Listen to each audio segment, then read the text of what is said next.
Talking of the clocks going forward, I'm sure the Republic of Ireland would love the clocks to be going back with the way things are going for them.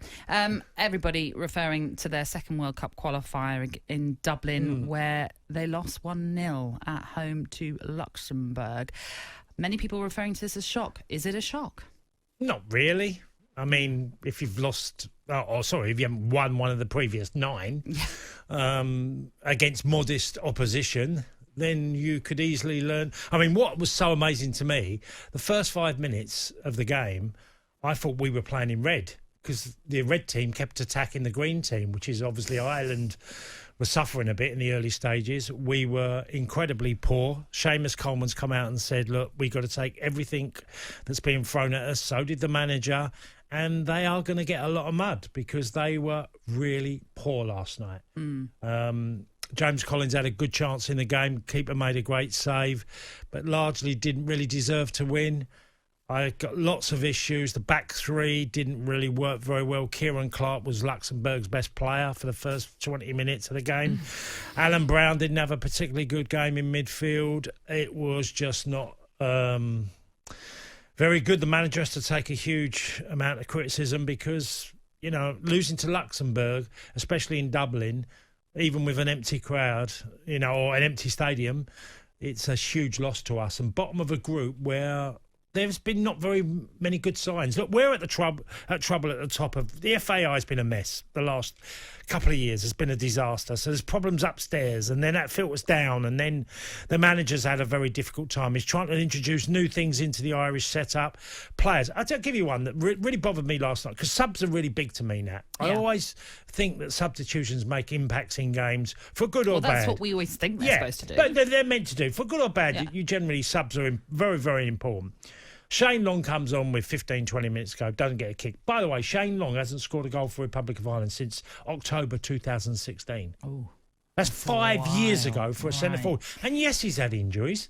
I get that. But he's not scored really goals regularly for Southampton also.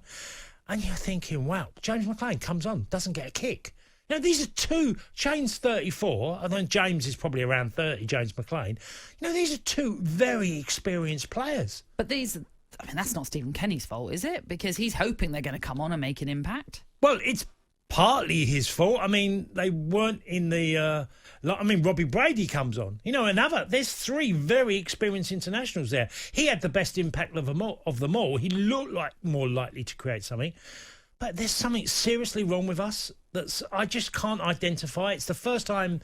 It's definitely our worst team. This is by country mile our worst side we've had for a long, long time. I can't think, since I played for Ireland over the last, 30, 40 years, we've had a team that's as poor as this present-day Ireland team. We are not a good side. Most of our departments, defensively, we're not good. I mean, the kid in goal, you know, a teenager, comes in and gets given a chance. He produces a couple of saves. He does okay. He does as well as anybody. And I know we've got loads of injuries in that position, but we are seriously behind the 8 ball with the Republic of Ireland at the moment. I mean, you're talking about Bazzuno, wasn't it? Yeah, that was Bazzuno, the goalkeeper who was making... Was it his debut? Debut for Ireland, yeah. He's been on loan at Rochdale, and he's a Man City keeper. Well, what's interesting with the Republic of Ireland and with Luxembourg as well, they hadn't won an away qualifier since September 2008. In fact, they'd only won 3 away qualifiers, and I World bet Cup or European, we're talking. I bet it was someone like the Faroe Islands or something like that, Andorra. I wish I had that to hand, I must say. But it wasn't a smash and grab effort for Luxembourg, because when you look at the stats, it's pretty even, barring the possession stats. But I'm always a bit dubious about possession stats anyway. But, you know... Shots on target, corners. It's pretty, shots, I'm 11 to Republic of Ireland, 9 to Luxembourg. Shots on target, 3 to the Republic of Ireland, 4 to Luxembourg. Yeah. You know, so the stats don't... It doesn't suggest that this was a lucky win for Luxembourg in any way. But it's a devastating blow to the Republic of Ireland, who, of course, had lost their first game against Serbia, having taken the lead in that one.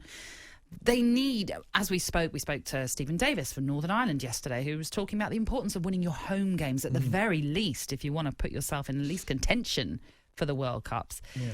And it's a devastating blow to lose that first game at home. Really it is. I can't. Watching last night, it was a little bit of hope coming back from Serbia, where we scored 2 goals. You know, we've played 10 games now, we've scored 3 goals. 2 of them were in Serbia. There's a massive problem and we can always bemoan we haven't got the quality. We haven't got as good a sides as we have. But there's still a debate to be had that we can be far better than we are. Yeah. We're awful. You're awful, as you've said. And yesterday you were worried about this fixture and saying, Luxembourg aren't as bad as they used to be. Yeah. And I think there's 50-odd places between the Republic of Ireland and Luxembourg in the rankings as things stand. But obviously Stephen Kenny came in last year to replace Mick McCarthy, brought in to sort of bring a new lease of life to the Republic of Ireland squad, I suppose. That hasn't happened. What happens next? Well, I don't know if the FAI are in a position to sack or pay off Stephen Kenny, because I think that would not happen under normal times. The problem is the FAI are literally broke. The government has been involved in Ireland trying to find solutions. It's not good. There's been departures in coaching level. Obviously, the boss, John Delaney's left as well. People have come in and done jobs on short periods. I think Noel Quinn did 6 months within the Irish setup, and a number of issues to be dealt with that obviously had to be resolved, and I don't think some of them have yet. There's a massive problem. We've gone from being England's closest rival over the sort of best 2 or 3 decades, closest to being not as good as England, but competing really well. Competitive. Yeah, very competitive. Now we're bottom of the pile of the home nations by quite a distance. Northern Ireland are better than us by quite a long way. We've still got quite a number of Premier League players that could fill our side. Do you think, and you talked about it yesterday, Stephen Kenny's come in, he wants to play a different style of football from what he was playing when he was at Dundalk. Obviously came through the Republic of Ireland setup because he was the under-21 manager for a while. Do you think if Mick McCarthy was still in charge, results would be different? Well, I think Mick would have gone with a more structured idea of how his team would play. I mean, Mick would openly admit that he had issues as well. There was parts of the team that weren't really fitting what Mick would want. Definitely would think he would have done better, yes. I mean, I feel sorry for Stephen Kenny in some ways because he's been given a bit of a raw deal coming into the job.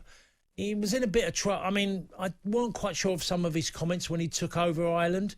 And I don't know. I haven't asked that question of Mick, how that sat with him, because he thinks we can play a different way. And why? Because we're, haven't got the players of the highest level, but I believe we can play a far better football. And it all sounded fantastic and we were sold a dream. We were sold a dream that clearly hasn't worked out. And by the way, I could have told you at the start, one thing you do need is very, very good players doing the right things. If you ask average players and they're doing the wrong things, you're seriously in trouble. And that's where I think we are. I'm not sure about his systems. I don't like 3 at the back. I especially don't. Kieran Clark's a Premier League player.